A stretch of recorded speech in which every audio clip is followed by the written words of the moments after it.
I'm Alex Monroe, I'm 32 years old, and on a sun-drenched Tuesday morning that was supposed to be about cake samples and wedding invitations, my own parents left a 5-word note on their kitchen counter that detonated my entire life. Before I tell you how that single piece of stationery led to a high-stakes corporate showdown that would change our family's destiny forever, do me a favor and drop a comment below letting me know where in the world you're watching from. I'd love to see how far this story travels. It began with an unnatural silence. That's the first thing that hit me.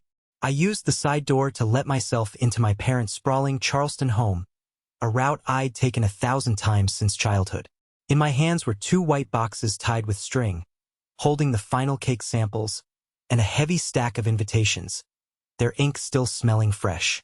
My wedding, my life with David, a brilliant neurosurgeon and the only man I'd ever truly seen a future with. In 2 short weeks, we were supposed to be standing under the ancient oaks at Magnolia Estate, a venue so beautiful and exclusive it had taken me years of saving to secure. But the house was a tomb. My mother, Eleanor, was a creature of habit. By 9 a.m., the scent of her Earl Grey tea should have filled the air. My father, Richard, should have been in the den, the low murmur of the financial news a constant background hum to their morning routine. Today there was nothing. Just a sterile quiet that felt deeply, fundamentally wrong.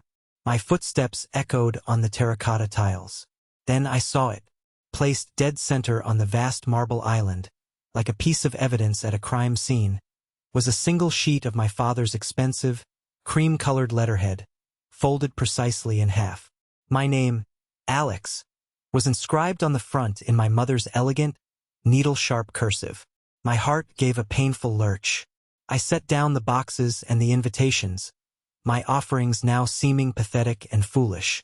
My fingers felt strangely clumsy, numb, as I reached for the note. I unfolded it. The message inside wasn't a letter. It was a verdict, a death sentence for the life I thought I had. 5 words. Wedding's off. Expect my lawyer. No salutation. No signature. No explanation. Just a corporate cold command followed by a threat. I stared at the words, my brain refusing to process them. I read them again, and a third time. It felt like the air was being vacuumed from my lungs, my vision tunneling until the only thing I could see was that cruel, elegant script. They hadn't even had the decency, the basic human courage, to sign their names. My first impulse was a tidal wave of panic. I needed to call David. I needed to hear his voice, to let my terror and confusion pour out. But as I reached for my phone, something else rose up to meet the panic. A feeling so cold and hard it felt like a shard of ice forming in my gut. It was a strange, unfamiliar clarity. I bypassed David's number. I didn't call my parents to scream or plead. I opened my text messages, found my mother's name, and with a thumb that was now perfectly steady, I typed a single powerful word. Understood. I pressed send. The message delivered instantly. Then, before the ice in my veins could melt, before the shock could give way to grief, I made a second call. Not to family, not to my fiancé. I called my bank. When the representative answered, my voice was unrecognizable to my own ears. It was level, professional, the voice I used with contractors and clients. I need to report a dispute and place an immediate freeze on an account, I said clearly. The account name is Monroe Family Wedding Account. Yes, that's the one. I am the primary contributor and I am contesting all further withdrawals. I hung up, got back in my car, and drove away, leaving the cake and invitations behind like artifacts from another life. The 48 hours that followed were a study in contrasts. A storm of silence from me, and a Category 5 hurricane of enraged calls and texts from them. By Thursday morning, my phone's log showed 67 missed calls from Eleanor, Richard, and my brother, Ryan. I didn't answer.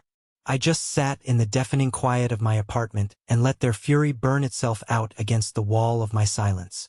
I knew this was just the first tremor. The earthquake was still to come. For 2 days I was a ghost in my own life. I didn't go to work. I barely ate. I'd just sit on my charcoal gray sofa, the one David and I had picked out together, and stare at the blank TV screen. My mind was a frantic machine, replaying every interaction, Every conversation from the past 6 months, searching for the cause.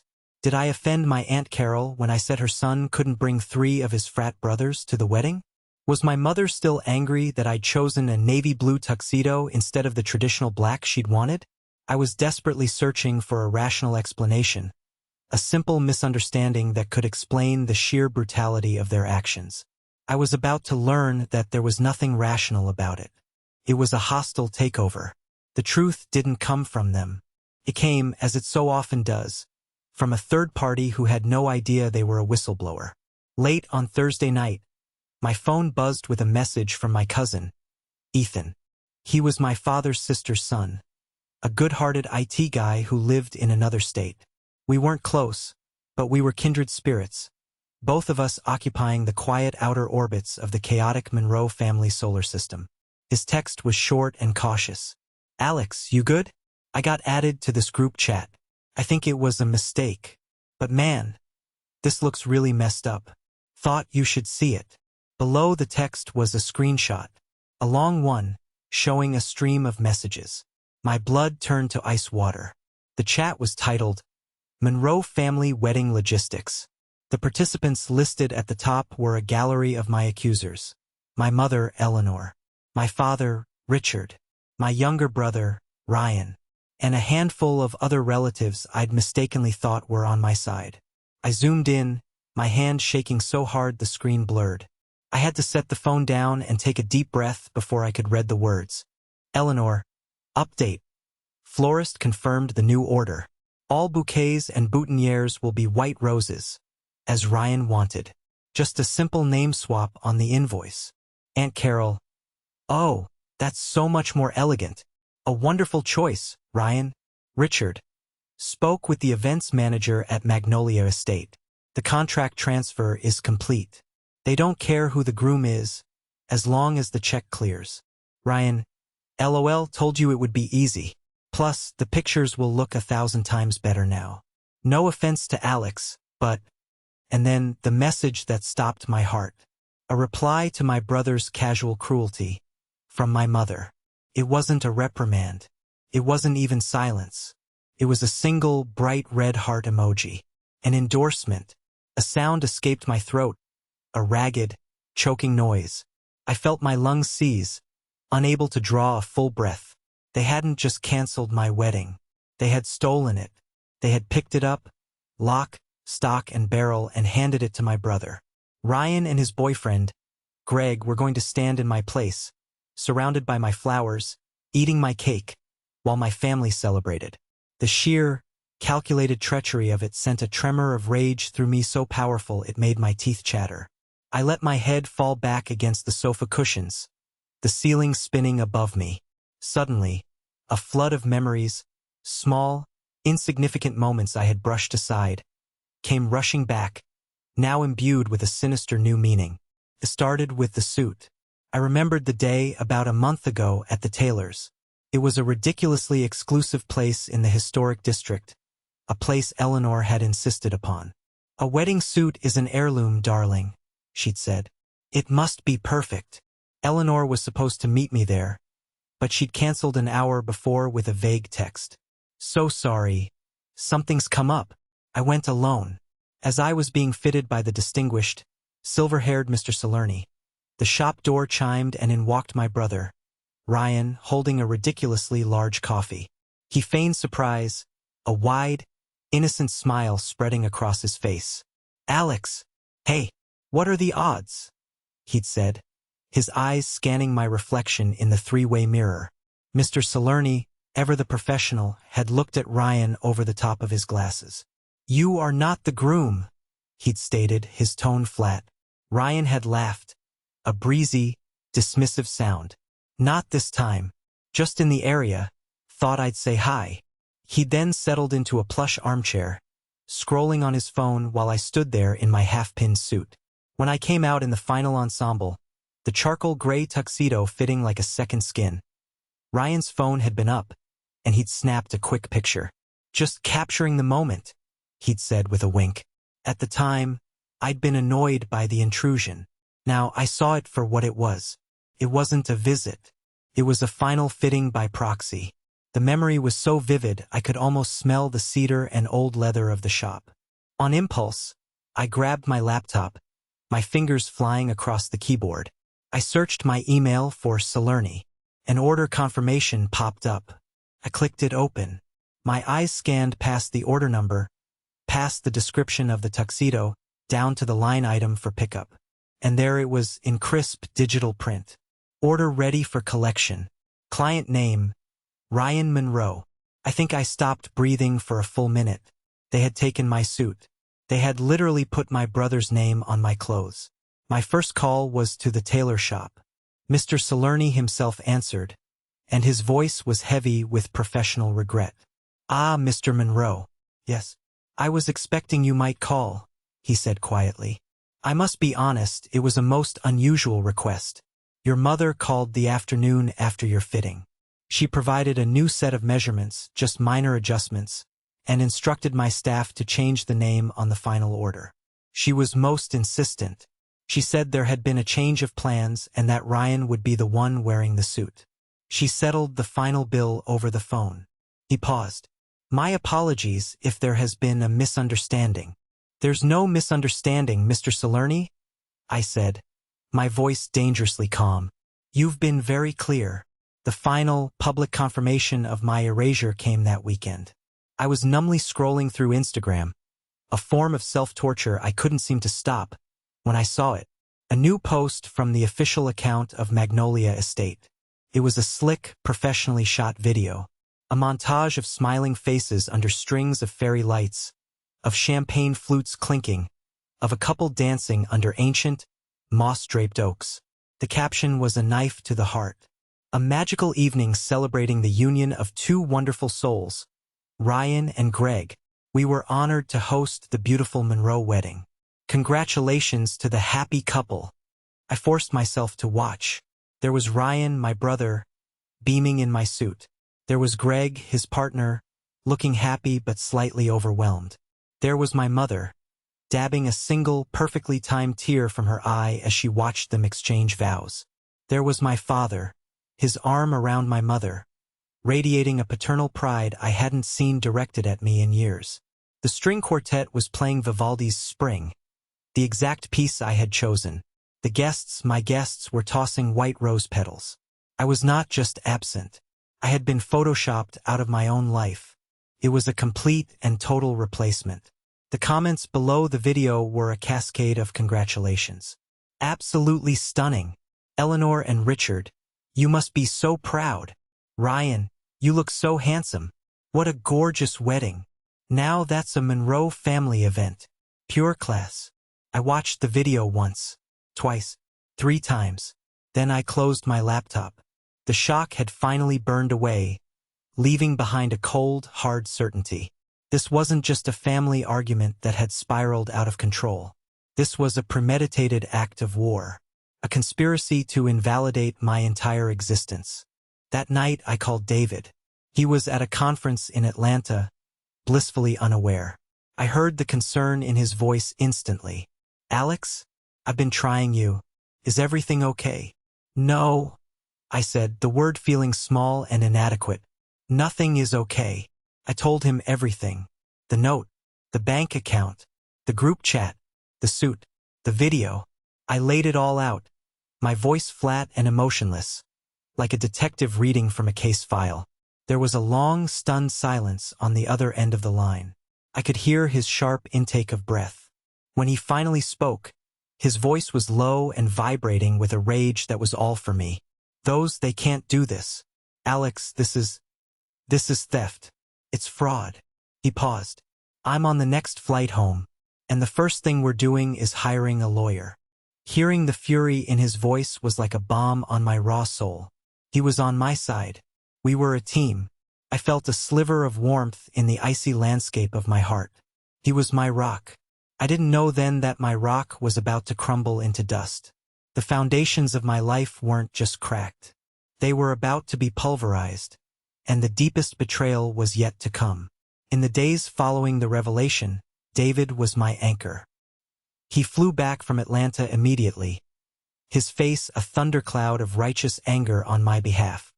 He held me when the delayed shock finally hit, when the rage gave way to waves of gut-wrenching grief. He was the one who said, "We'll burn them to the ground," while I was the one who just felt burned. But even with him by my side, a dark, nagging question kept echoing in the back of my mind. Why? Why this level of calculated cruelty? A simple cancellation would have been hurtful enough. This was something else entirely. This was a character assassination. The answer, or at least the beginning of it, came from a place I had long since buried. My own history. I was in my home office, trying to sort through old financial documents for our lawyer, when I came across a box labeled college and old photos. I pried it open, a puff of dust making me sneeze. Inside, beneath old textbooks and yearbooks, was a smaller photo box. My fingers brushed across a picture, and I pulled it out. It was me and Colton. We were on a beach, squinting in the bright sun, his arms slung around my shoulder. We looked ridiculously young and impossibly happy. Colton, my first great love. The man I was with for 3 years before David. The man who had vanished from my life with all the suddenness of a magic trick. His breakup with me had been a wound that had taken years to scar over. We were planning a trip, a celebratory weekend getaway to Edisto Beach. We were in love. And then, the morning we were supposed to leave, I woke up to a text. A single, devastating text that had hollowed me out. "Alex, I'm so sorry. I can't do this. I think your family is right. I'm not good enough for you. Goodbye." Just like that. No call. No conversation. He was gone. For years, I had carried the shame of it, the quiet belief that I had been found wanting, that he had realized he could do better. But now, looking at the photo, 2 words from that text leaped out at me, practically screaming. Your family. What did he mean? What did my family have to do with it? I had always assumed it was a throwaway line, an excuse. But now I wasn't so sure. The memory unsettled me so much I had to put the photo away. A few days later, the real ghost from the past decided to call. I was in the kitchen making coffee when my phone rang with an unknown number. I almost ignored it, but some premonition, some gut feeling, made me answer. "Hello." A man's voice, hesitant and shaky, spoke my name. "Alex." I didn't recognize it at first. "Who is this?" It's Colton. Colton Hayes." I froze, the coffee mug halfway to my lips. It felt like a ghost had just whispered my name. We hadn't spoken a single word in 6 years. I saw a post from your cousin Ethan," he stammered, the words tumbling out in a rush. "Something about your wedding. Alex, I am so sorry. And when I saw your mother's name mentioned, I realized I had to tell you. You deserve to know what really happened with us." I sank into a kitchen chair, my legs suddenly weak. "What are you talking about, Colton?" He took a deep breath, and the story he told me was so monstrous, so diabolical, that it made the stolen wedding seem like a petty squabble. "It was your mother," he said, his voice thick with a guilt that was 6 years old. "The day before we were supposed to leave for our trip, she called me. She asked me to meet her for coffee. She said she wanted to get to know me better. I was thrilled. I thought I was finally winning her over." He let out a bitter, choked laugh. "I was so naive. We sat in that little cafe, and she was charming at first. Asked about my job, my family. Then her tone changed. She started talking about you, about how sensitive you were, how you had a history of anxiety and emotional struggles. She told me about the panic attacks you had your freshman year of college. Details I didn't even know. She made you sound like you were made of glass." I gripped the edge of the table, my knuckles white. She had used my vulnerability, the things I had trusted her with, as a weapon against me. "Then she lowered the boom," Colton continued, his voice dropping to a near whisper. "She looked me right in the eye, with this look of sincere, motherly concern, and she said, 'Colton, if you truly love my son, you will let him go. He's not strong enough for a serious relationship right now. The pressure is causing him to spiral. You're a good man, but you're not what he needs. He needs to focus on himself, on getting well.' She made it sound like I was poison to you, that loving you was hurting you. And you believed her? I asked, my voice dangerously quiet. I did, he said, his own voice breaking. I was 24, Alex. I was intimidated. She was so convincing. I went home that night and I felt like a monster. I thought I was doing the right thing. I thought I was saving you by leaving you. It has haunted me every single day for 6 years. He was openly sobbing now. I'm so sorry. I was a coward. After I hung up the phone, I didn't move for a very long time. The coffee sat untouched, growing cold. It wasn't just about the wedding anymore. It was about a pattern. A long, horrifying pattern of manipulation and control. My mother hadn't just decided I wasn't worthy of a wedding. She had decided years ago that I wasn't worthy of love itself, unless it was a love she could approve of and control. That was the moment the grief finally died. It was replaced by something colder, harder, and infinitely more dangerous. Resolve. But the universe wasn't done with me yet. There was one more tipping point, one final, outrageous insult that would turn my resolve into a weapon. The next day, I received a formal, registered letter. It was from a law firm I didn't recognize. I ripped it open. It was from my parents' lawyer. The letter was a masterpiece of legal aggression. It was a cease and desist order, demanding I stop making slanderous and defamatory statements about the family. But that wasn't the worst part. The second paragraph stated that I was being held financially responsible for the cancellation of the wedding and demanded I immediately reimburse Richard and Eleanor Monroe for all non-refundable deposits they had made on my behalf. It included a neatly itemized invoice. They had stolen my wedding, sabotaged my past relationships, and systematically tried to erase my existence. And now they were sending me a bill for the privilege. I started to laugh. It was a wild, unhinged sound that echoed in my silent apartment. The sheer, breathtaking audacity of it. The absolute, bottomless pit of their narcissism. That laugh was the sound of something snapping inside me. The last thread of hope that my family could be redeemed, that this was all a terrible mistake, was gone. I didn't rip up the letter. I smoothed it out on my desk, a slow, predatory smile spreading across my face. I placed it carefully on top of my growing pile of evidence. This letter wasn't a threat. It was a gift. It was the final piece of proof I needed that these people were not just misguided. They were my enemies. I turned to my laptop, my fingers flying across the keys. I didn't open my email to fire off an angry response. I opened a new document, and I started to write. Not a letter, not a legal brief, a business plan. The title was simple: Phoenix Architectural. ST 2023. Phoenix, a mythical bird that rises from the ashes of its own destruction. Felt right. They had burned my life to the ground. They had no idea what I was about to build in its place. The game was no longer about getting my old life back.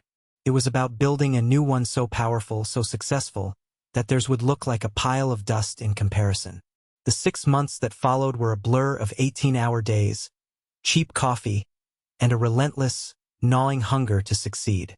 The grief was still there, a ghost limb that ached in quiet moments, but I didn't have time to indulge it. I poured every ounce of my anger, my pain, my humiliation, into building Phoenix Architectural from the ground up. It was the best therapy I could have asked for. I officially resigned from my cushy job at Charleston's most prestigious architectural firm. My boss, a man who had been my mentor, was stunned. "Alex, you're 2 years from a partnership.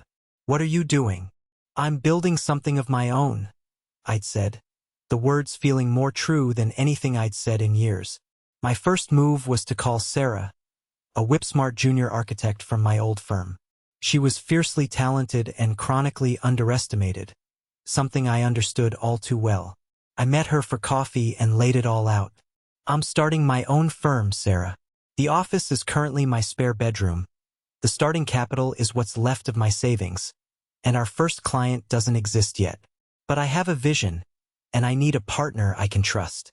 I can't match your salary, not yet, but I can offer you equity, a real stake in what we build." She looked at me across the table, her eyes searching mine. She'd heard the rumors, of course. The whole Charleston design community had. But she didn't ask about the drama. She just asked, "What's the name of the firm?" "Phoenix," I said. A slow smile spread across her face. "I'm in," she said without hesitation. Our first office was a cramped, depressing space we sublet above a pizza place. The rent was cheap, and the constant smell of garlic was a small price to pay for a real address. We bought 2 desks from a used office furniture store and celebrated our grand opening with a couple of beers and a shared pizza from downstairs. It was humble, but it was ours. The work was a grind. We took anything and everything. A bathroom remodel for a dentist in Mount Pleasant.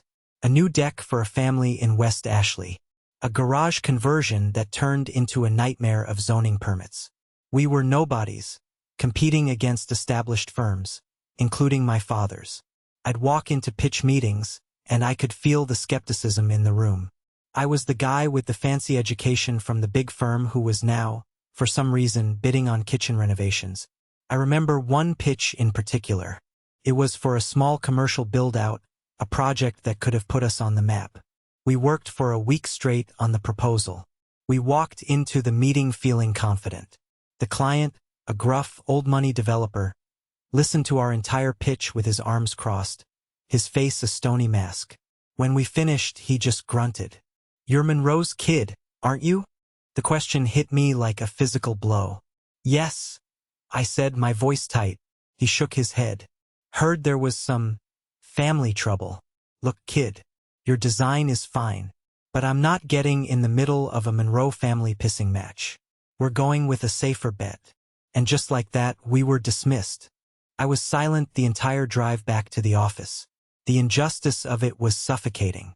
My family had not only tried to destroy my personal life, but their toxicity was now poisoning my professional one. I walked into our tiny office and slammed my fist on my desk so hard the coffee cups jumped. "It's not fair," I yelled, the frustration finally boiling over. "I can't escape them." Sarah didn't say anything. She just got up, went to the small fridge and pulled out 2 beers. She handed one to me. "No, it's not fair," she said quietly. "So what are we going to do about it? Are we going to let them win? Or are we going to work so hard and become so successful that their opinion doesn't matter anymore?" Her simple, powerful words cut through my anger. She was right. Wallowing in self-pity was a luxury I couldn't afford. We drank our beers, and then we got back to work. A week later, we landed the dentist's bathroom remodel. It was a small, unglamorous job, but to us, it felt like winning the lottery. We celebrated that night by getting the expensive pizza with extra toppings. It was a small victory, but it was a start. Amidst this struggle, David resurfaced. He had been texting, calling, leaving voicemails I'd ignored. Finally, he just showed up at the office one evening as I was locking up. He looked haggard, like he hadn't been sleeping. "Alex, please. 5 minutes," he begged. I was tired. I was emotionally raw. But I also knew I needed to have this conversation to achieve a final closure. I let him in. The smell of garlic from the pizza place below seemed to amplify the awkwardness. This time, his confession went deeper. He talked about the immense pressure he'd been under his whole life to be perfect. The perfect son, the perfect student, the perfect surgeon. He admitted that Eleanor had expertly played on his deepest fears. The fear of failure, the fear of his career being derailed. She knew exactly which buttons to push. "Alex," he said, his voice laced with self-loathing. "She painted this picture of you as this fragile, beautiful thing that I could break.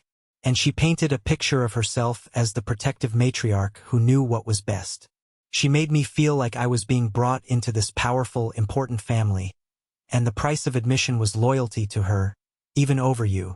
It was a test, and I failed it. Miserably." He told me he'd been seeing a therapist, trying to untangle the ambition from the cowardice. He admitted he should have told me about the prenup and the dossier the moment it happened. "Why didn't you, David?" I asked, my voice flat. "That's the only question that matters." He looked at me, his eyes filled with a terrible honesty. "Because I was afraid," he whispered. "I was afraid you would leave me, and I was afraid of what your mother could do to my career if I crossed her. So I chose the path of least resistance. I chose silence. I chose myself. And in doing so, I lost the only thing that truly mattered. Hearing the raw, unvarnished truth was both painful and strangely liberating. He wasn't a monster. He was just a man who had made a catastrophic, selfish choice when faced with a difficult situation. Pitted him more than I hated him. "I'm glad you're getting help," I said, and I meant it. "But I can't be a part of your recovery. I'm too busy with my own." I stood up and walked to the door, holding it open. "I need you to go now, David. And I need you to not come back." He looked at me for a long moment, then just nodded, a deep, shuddering sigh escaping his lips. He walked out, and this time I knew it was for good. I locked the door behind him, and I didn't feel sadness. I felt lighter. I was cutting the last anchor to my old life. From now on, Phoenix Architectural was my only partner. Our big break came from an unexpected place. A design competition for a public park pavilion. The prize money was small, but it was sponsored by a subsidiary of Harrison Holdings, the biggest real estate conglomerate on the East Coast. We poured our souls into that design. We worked around the clock for 2 weeks and submitted a proposal that was bold and innovative. We came in second. I was crushed. But a week later, I got an email that changed our lives. It was from a senior VP at Harrison Holdings. She said that while our design wasn't chosen, the review board, including the elusive CEO, Mr. Harrison, had been exceptionally impressed with our vision. They were inviting our unknown, 2-person firm to bid on the preliminary design phase for their new flagship project, the Magnolia Point Complex. A multi-billion-dollar development. Felt like a dream. We were guppies being invited to swim with sharks. But I knew one thing for sure. I wasn't going to just swim. I was going to bite. The year that followed was a blur of controlled chaos. We were in the major leagues. Being invited to bid on the Magnolia Point project was one thing. Staying in the running was another. We were competing against huge, established firms, including, as I'd suspected, Monroe Construction. My father's company. Every day was a battle. We were the underdogs, and we had to be smarter, faster, and more creative than everyone else. Sarah was a rock, a brilliant strategist who could see angles I missed. We hired 2 more young, hungry designers who practically lived at the office with us. We were fueled by a potent cocktail of ambition, terror, and a shared desire to prove every doubter wrong. Our contact at Harrison Holdings was the senior VP, Ms. Albright. She was a formidable woman in her 50s, sharp as a tack and allergic to bullshit. She saw something in us, our hunger, our attention to detail, and she became a quiet champion for our firm. To her, my last name was irrelevant. I was Alex, the founder of Phoenix, the guy who delivered brilliant work on time and under budget. It was exhilarating to be judged solely on my own merit. Through the grapevine of the Charleston business community, I heard whispers. Monroe Construction was in trouble. They had lost 2 major bids in the last year, and their reputation for being reliable was slipping. They were seen as old-fashioned, unable to keep up with modern design and sustainability trends. The Magnolia Point project was their lifeline, their one last chance to reclaim their former glory. My father was betting the entire company on it. The final selection process was grueling. It was narrowed down from 10 firms to 5, then to 3, and then finally to 2. Phoenix Architectural and Monroe Construction. The final presentation was scheduled for a Tuesday morning at 10 a.m. in the main boardroom on the top floor of the Harrison Holdings Tower. The final decision, Ms. Albright informed me, would be made by the CEO himself, the almost mythical Mr. Harrison. The night before, Sarah and I were the last ones in the office. We rehearsed our presentation until we could do it in our sleep. The models were perfect, the renderings were stunning, the financial projections were airtight. "Are you nervous?" Sarah asked, packing up her briefcase. "Terrified," I admitted with a grin. "But I've also never felt more ready for anything in my entire life." This wasn't just a business pitch. It was the culmination of everything. It was the final chapter of the story. The next morning, I chose my suit with military precision. It was a deep navy blue, modern and sharp. It was the anti-suit, the opposite of the traditional stuffy uniform my father always wore. It was the suit of a man who was building the future, not resting on the laurels of the past. Sarah and I were escorted to the 40th floor. The boardroom was awe-inspiring. A vast, gleaming mahogany table that could seat 30, surrounded by a wall of glass that offered a panoramic view of the city I was about to help reshape. The air itself felt expensive. Several board members were already there, powerful-looking men and women who exchanged quiet pleasantries. Ms. Albright greeted us with a warm, professional smile. "Alex, Sarah, good morning. Mr. Harrison has been slightly delayed in another meeting. He asks that you go ahead and set up your presentation materials. He also requested a small, last-minute change to the proceedings." "Of course," I said, my heart starting a low, heavy drumbeat. "He would like you to remain in the room for Monroe Construction's presentation after you're finished," she said, her expression unreadable. "He says he values your technical perspective and may want your feedback on their structural plans." I felt a jolt, a surge of adrenaline so intense it almost made me dizzy. The universe wasn't just giving me a front-row seat. It was asking me to be a judge. I managed a calm, even nod. "Understood. We'd be happy to." We set up our presentation at the head of the table. We were calm. We were ready. At 10:15, the heavy oak doors to the boardroom swung open, and my past walked in. My father, Richard, entered first. He looked smaller than I remembered, his expensive suit hanging on him as if he'd lost weight. His face was etched with anxiety. He was followed by my mother, Eleanor, a brittle, society smile plastered on her face, her eyes darting around the room, assessing the power dynamics. And trailing behind them, looking like a lamb being led to slaughter, was my brother, Ryan. They walked towards the table, and then they saw me. The reaction was cinematic. It was a symphony of shock in 3 distinct movements. My father's face went slack, the blood draining from it, leaving a pasty gray pallor. My mother's smile froze, then cracked, her eyes widening in a mask of pure horror. Ryan just stopped dead in his tracks, his mouth literally falling open. He looked from me to them and back again, his expression a comical mixture of confusion and terror. I didn't react. I didn't smile. I didn't gloat.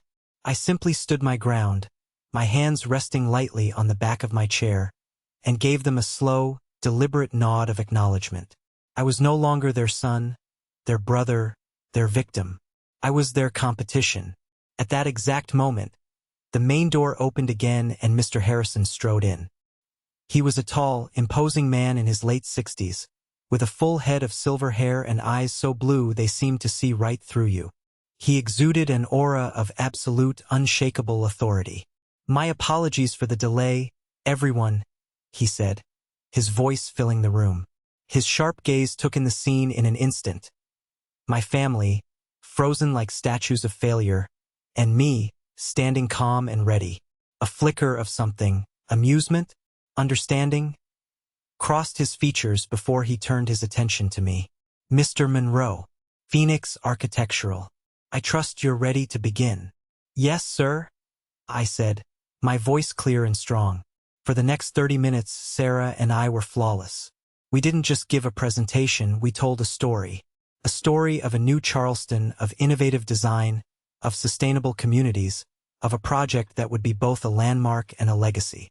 I was passionate, articulate, and completely in command of my material. When we concluded, a palpable silence hung in the room. The board members looked impressed. Mr. Harrison nodded slowly, a thoughtful expression on his face. "Exceptional work, Mr. Monroe, truly." He then turned his cool, blue-eyed gaze upon my family.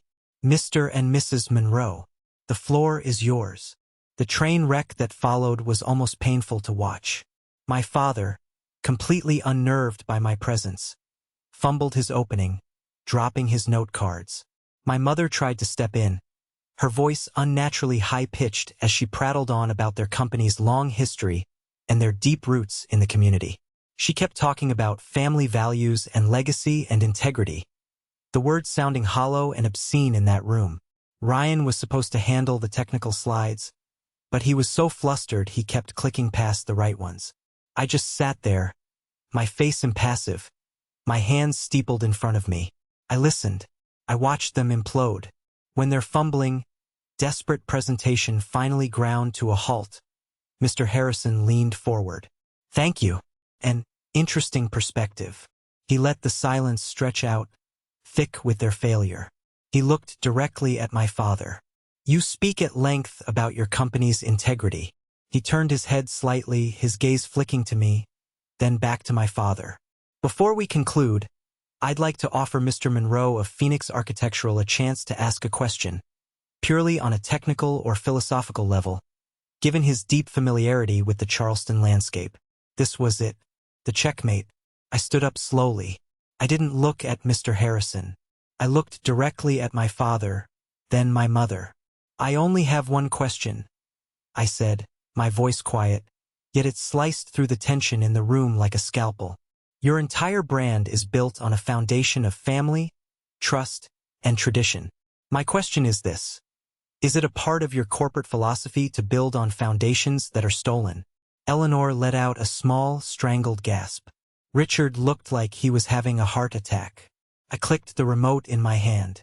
The presentation screen behind me came to life. On the left, a high-resolution scan of my original, meticulously detailed wedding plan, complete with contracts and payment confirmations in my name. On the right, a series of crystal-clear screenshots from the Magnolia Estate Instagram video of Ryan's wedding. The stolen wedding.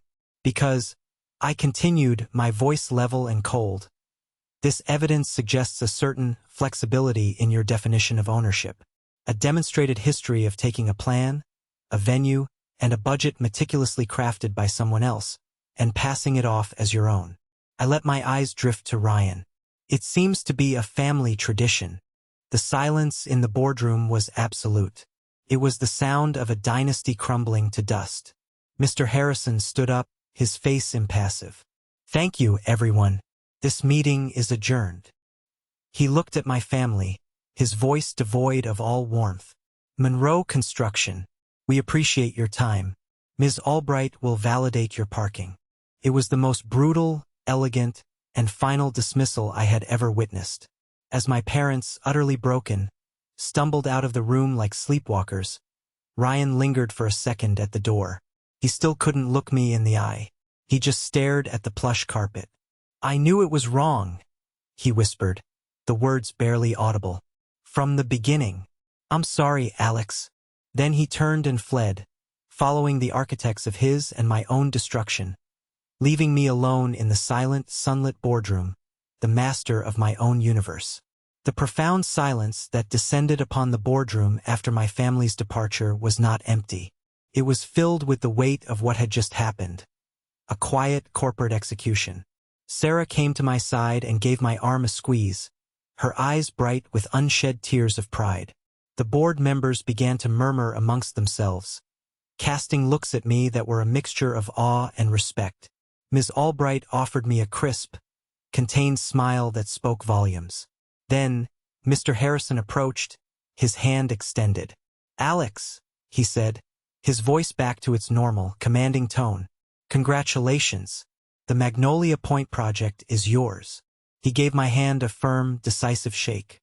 "I want to be clear. This decision isn't based on the family drama we just witnessed. That was merely a confirmation of a character flaw I already suspected. The decision was made the moment you finished your presentation. Your work is outstanding. You earned this fair and square. Welcome aboard." The rest of the day passed in a surreal haze. There were meetings, handshakes, and preliminary contracts to sign. I felt a deep, bone-deep satisfaction, but it was quieter, more profound than the triumphant glee I had expected. It was the feeling of a marathon runner crossing the finish line, too exhausted for a victory lap, but filled with the serene knowledge of having endured and prevailed. I knew one final conversation was inevitable. Came that evening. I was the last one in our new, beautiful office, staring out at the city lights, when my phone screen lit up with my father's name. A year ago, the sight of his name would have sent a jolt of anxiety through me. Now I felt nothing but a calm finality. I knew what I had to do, I answered the call. Alex. His voice was a ghost of its former self. It was thin, reedy, and cracked with a desperation I had never heard before. Son. Thank God you answered. Listen, son, we can fix this. It was all your mother's idea. You know how she gets these notions in her head. I didn't know how to stop her. It went too far. We can apologize. We can make it right. The same old excuses. The tired, pathetic abdication of a weak man who had spent a lifetime enabling a tyrant because it was easier than standing up to her. No, you can't, I said, and my voice was gentle, almost pitying. There was no anger left, only a vast, empty space where my love for them used to be. Some things are broken beyond repair. You both need to understand this. You don't get to burn my house down and then offer to help me sweep up the ashes to make yourselves feel better. But we're your family, he pleaded, his voice breaking. I could hear Eleanor's hysterical sobbing in the background, a soundtrack to their downfall. No, I said, the word soft but absolute. You're not. Not anymore. Family is a structure built on trust, respect, and love. My family is Sarah, who believed in me when I had nothing. My family might one day be David again because he is actively trying to rebuild the trust he broke. My family is the team I have built here. I took a breath, looking out at the glittering city I was now helping to shape. You two are just the people whose last name I happen to share. I let the words hang in the air between us. The opportunity to be my family ended the day I found that note on your counter. What happened in that boardroom today wasn't revenge. It was a business decision. And this, I said, my voice dropping to a near whisper, is a personal one. Goodbye, Richard. I ended the call before he could respond. Then, methodically, I opened my contacts. I found his name. I found my mother's name. I found my brother's name. And with 3 decisive taps, I blocked them all. It wasn't an act of rage. It was an act of architectural preservation. I was protecting the new structure. The 6 months that followed were less a new dawn and more a new world. Free from the gravitational pull of my family's dysfunction, I felt lighter, more focused, more myself than I had in 32 years. Winning the Magnolia Point contract wasn't just a career victory. It was an emancipation. Phoenix Architectural flourished. We were no longer the plucky underdogs. We were a force to be reckoned with. We moved into a stunning office space on the 38th floor of the Harrison Tower, just 2 floors below the boardroom where my life had pivoted. I hired 5 more people, the best and brightest young designers I could find.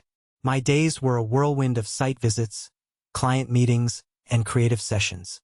I'd walk onto the bustling Magnolia Point construction site, see the steel skeleton of my designs climbing into the sky, and feel a sense of profound, quiet fulfillment that no amount of money or revenge could ever buy. I occasionally saw news about my family's company in the business journal. Monroe Construction was in a death spiral. They'd lost the confidence of the banks, and several of their key people had jumped ship. I read the articles with a detached, clinical interest, like reading about the collapse of a foreign government. It had nothing to do with me anymore. Their fate was their own creation. One afternoon, an official-looking manila envelope arrived at my office via courier. It bore the seal of the State Medical Board. My stomach clenched for a brief second, a phantom limb of old anxiety. I opened it. The letter was formal and dry.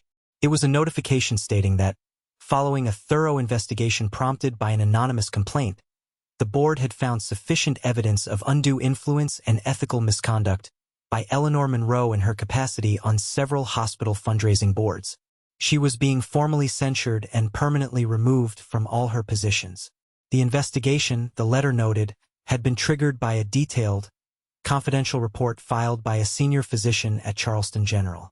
David. He had actually done it. He had followed through. He had willingly put his own career in the crosshairs to do the right thing, to hold my mother accountable in a way no one else ever had.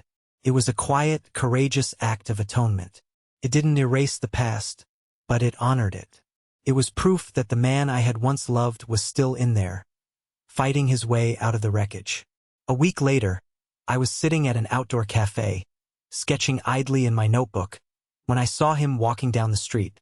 It was the first time I had seen him in person in almost a year. He saw me at the same time, and he stopped, hesitating on the sidewalk.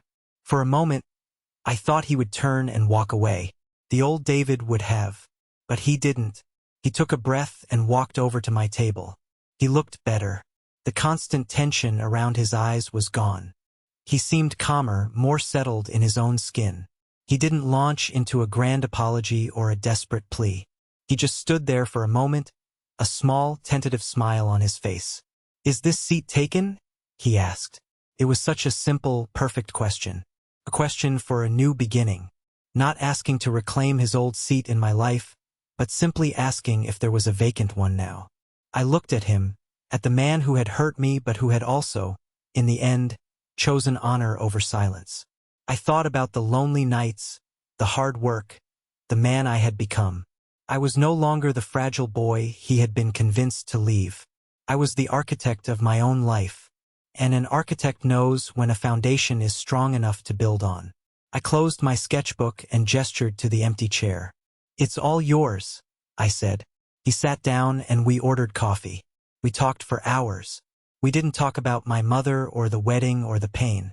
We talked about a difficult surgery he had performed. We talked about a challenging design problem I was solving. We talked about a book he'd read that he thought I would love. It was quiet and careful and real. When we left, he walked me back towards my office building. We stopped at the entrance, the bustling city life swirling around us. "Alex," he said, his voice serious, "I know I have no right to ask for anything, but I hope this can be a start. A new one."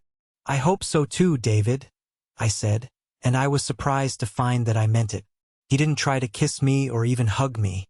He just reached out and gently squeezed my arm, a brief, warm pressure that spoke more than 1,000 apologies.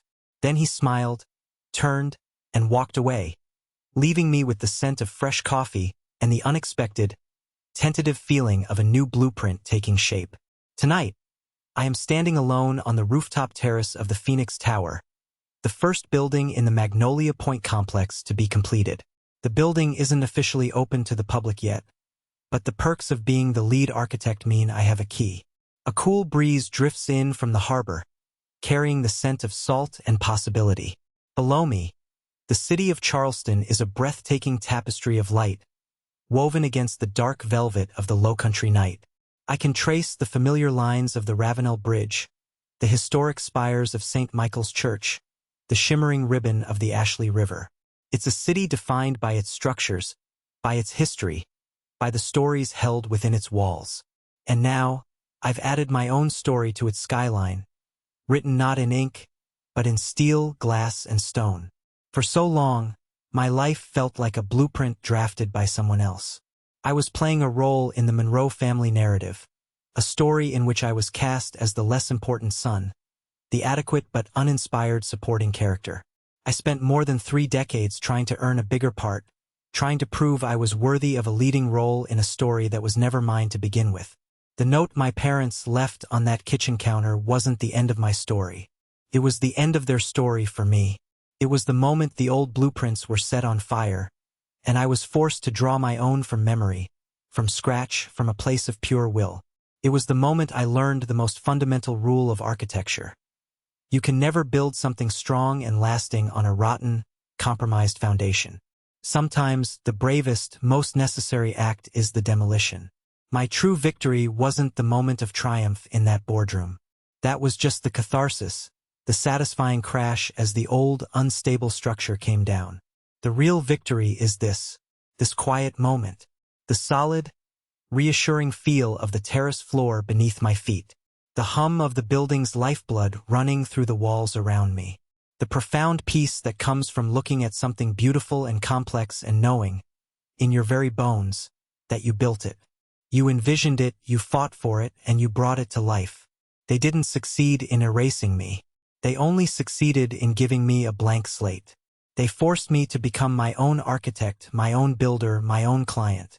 I learned that the only validation that ever truly matters is the kind that comes from the work itself, from the quiet pride of a job well done, from looking at the life you have meticulously, painstakingly built, and being able to say with absolute certainty, "This is mine. This is strong. This is good." Thank you for listening to my story. I hope it resonated with you in some way. Have you ever had to tear down a part of your life to build something better? Share your story in the comments below. I genuinely love to read them. And don't forget to like and subscribe so you don't miss what comes next.